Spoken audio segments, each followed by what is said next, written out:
Bonjour à toutes et à tous. L'œuvre de Claude Lévi-Strauss s'est progressivement révélée en France et à l'étranger comme la contribution majeure à l'anthropologie contemporaine. Les questions qu'elle pose et la manière dont elle les pose ont bouleversé profondément les perspectives antérieures, obligeant la plupart des anthropologues soucieux de rigueur scientifique, qu'ils soient ou non en accord avec elle, à considérer leurs objets très divers d'un regard neuf et à définir des positions dont la pertinence ou le manque de pertinence n'apparaissait guère jusqu'alors. D'autres anthropologues que Lévi-Strauss ont peut-être joui dans le passé d'un succès encore plus large auprès du grand public ou se sont mieux imposés en leur temps comme les maîtres d'une école mise inconditionnellement au service de leur thèse. Aucun n'a exercé, jusqu'ici, un tel rayonnement intellectuel touchant toutes les disciplines qui s'intéressent à l'homme et à ses œuvres.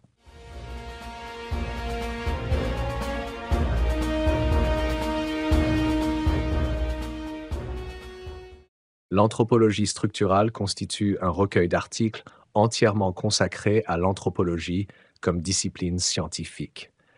L'ouvrage comprend des analyses particulières qui illustrent la méthode et portent sur des questions de parenté, d'organisation sociale, de religion et d'art, mais aussi des articles programmes, notamment sur l'analyse des mythes, sur les rapports de l'anthropologie avec d'autres disciplines, sur ses modèles, ses méthodes et son enseignement.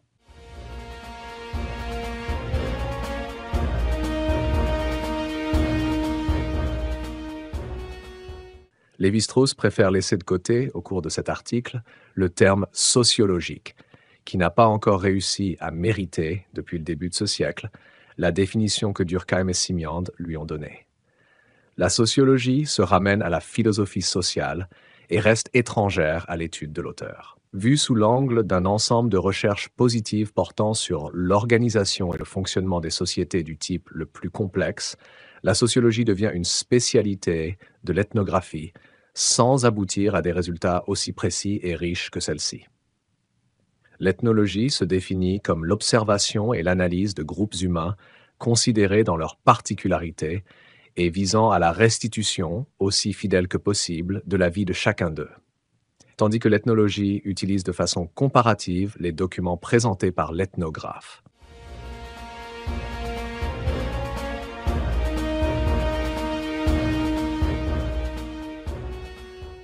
L'ethnologie se définit comme l'observation et l'analyse de groupes humains considérés dans leurs particularités et visant à la restitution aussi fidèle que possible de la vie de chacun d'eux, tandis que l'ethnologie utilise de façon comparative les documents présentés par l'ethnographe.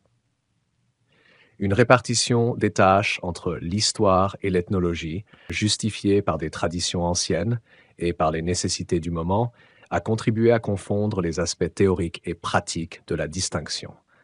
C'est seulement quand elles aborderont de concert l'étude des sociétés contemporaines qu'on pourra pleinement apprécier les résultats de leur collaboration et se convaincre que là comme ailleurs, elles ne peuvent rien l'une sans l'autre.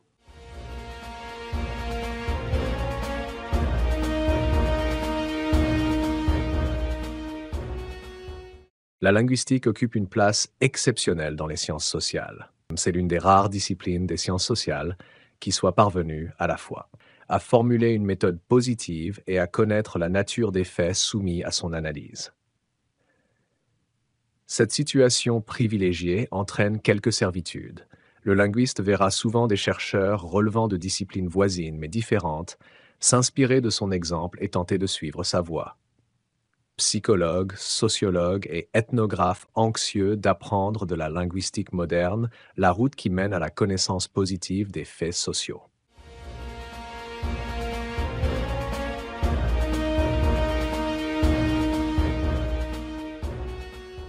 La phonologie a joué le même rôle rénovateur en sciences sociales que la physique nucléaire, par exemple, a joué pour l'ensemble des sciences exactes.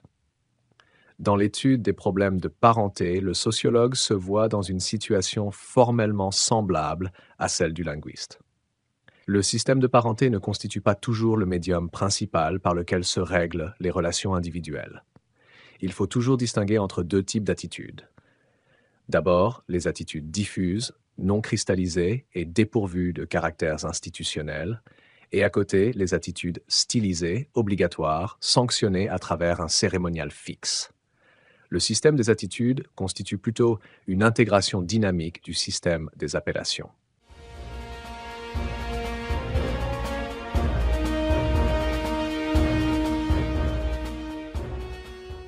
Le caractère primitif et irréductible de l'élément de parenté résulte, de façon immédiate, de l'existence universelle de la prohibition de l'inceste. Le système de parenté ne possède pas la même importance dans toutes les cultures. Il fournit à certaines le principe actif qui règle toutes les relations sociales, ou la plupart d'entre elles. Dans d'autres groupes, comme notre société, cette fonction est absente ou très diminuée. Le système de parenté est un langage, mais qui n'est pas universel, et d'autres moyens d'expression et d'action peuvent lui être préférés.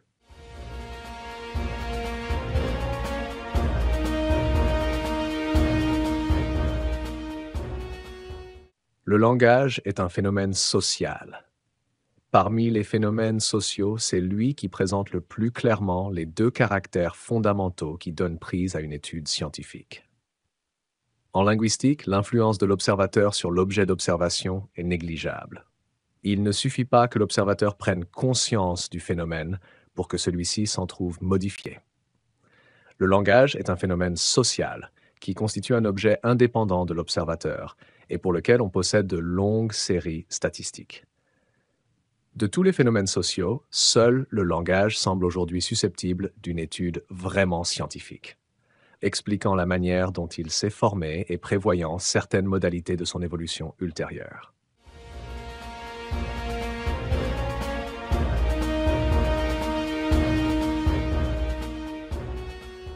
Pour l'auteur, les linguistes avaient franchi la barrière qui séparait les sciences exactes et les sciences humaines en appliquant des méthodes rigoureuses, ce qui suscitait de l'envie de la part des chercheurs des autres disciplines envers les linguistes.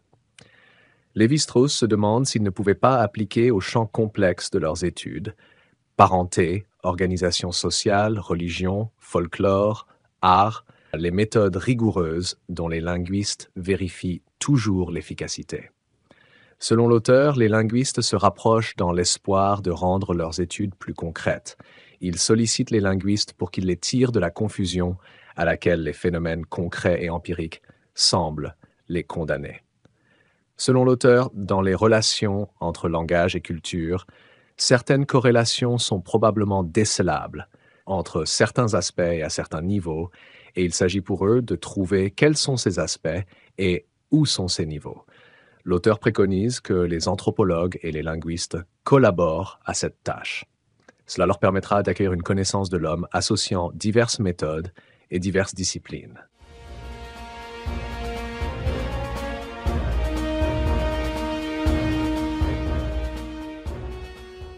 L'analyse de l'auteur porte sur des sociétés primitives. Un peuple primitif n'est pas un peuple arriéré ou attardé. Il peut, dans tel ou tel domaine, témoigner d'un esprit d'invention et de réalisation qui laisse loin derrière lui les réussites des civilisés. Un peuple primitif n'est pas davantage un peuple sans histoire, bien que le déroulement de celle-ci nous échappe souvent. Le problème du primitivisme d'une société est généralement posé par le contraste qu'elle offre avec ses voisins proches ou lointains. On constate une différence de niveau culturel entre cette société et celle qu'on peut le plus aisément lui comparer. Sa culture est plus pauvre par l'absence ou l'insuffisance d'une technique dont on remonte l'usage courant, sinon toujours l'invention, à la période néolithique. Une véritable société harmonieuse, puisqu'elle serait, en quelque sorte, une société en tête-à-tête avec soi.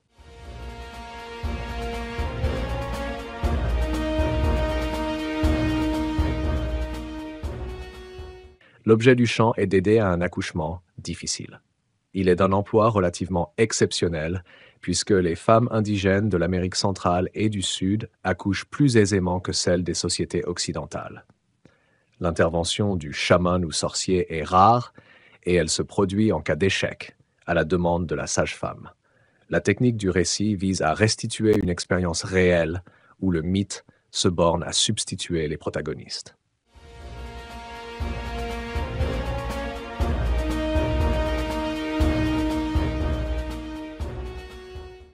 Raisonner comme le font Revel et Rodinson, selon l'auteur, serait livrer les sciences humaines à l'obscurantisme. Que penserait-on d'entrepreneurs et d'architectes qui condamneraient la physique cosmique au nom des lois de la pesanteur, et sous le prétexte qu'une géométrie, fondée sur la considération d'espaces diversement courbés, rendrait vaines les techniques traditionnelles des maisons? Le démolisseur et l'architecte ont raison de croire en la seule géométrie euclidienne, mais ils ne prétendent pas l'imposer à l'astronome. Et, si le concours de celui-ci est requis pour transformer la maison qu'il habite, les catégories qu'il emploie quand il veut comprendre l'univers ne le rendent pas automatiquement inapte à manier la pioche et le fil à plomb.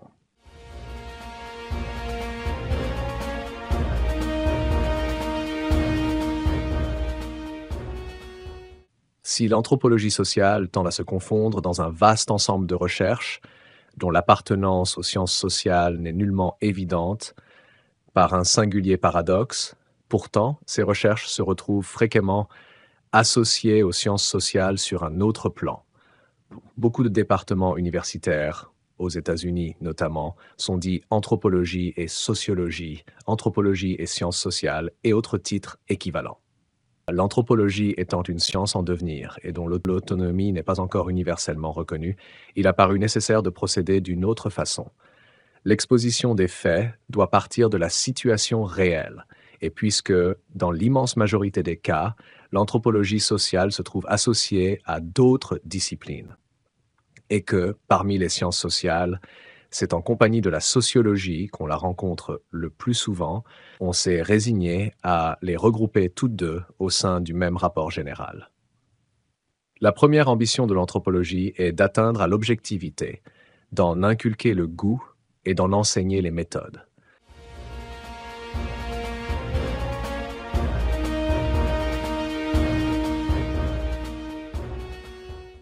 On voit donc que c'est pour une raison très profonde qui tient à la nature même de la discipline et au caractère distinctif de son objet que l'anthropologue a besoin de l'expérience du terrain. Pour lui, elle n'est ni un but de sa profession, ni un achèvement de sa culture, ni un apprentissage technique. Elle représente un moment crucial de son éducation, avant lequel il pourra posséder des connaissances discontinues qui ne formeront jamais un tout, et après lequel seulement ces connaissances se prendront en un ensemble organique et acquerront soudain un sens qui leur manquait antérieurement.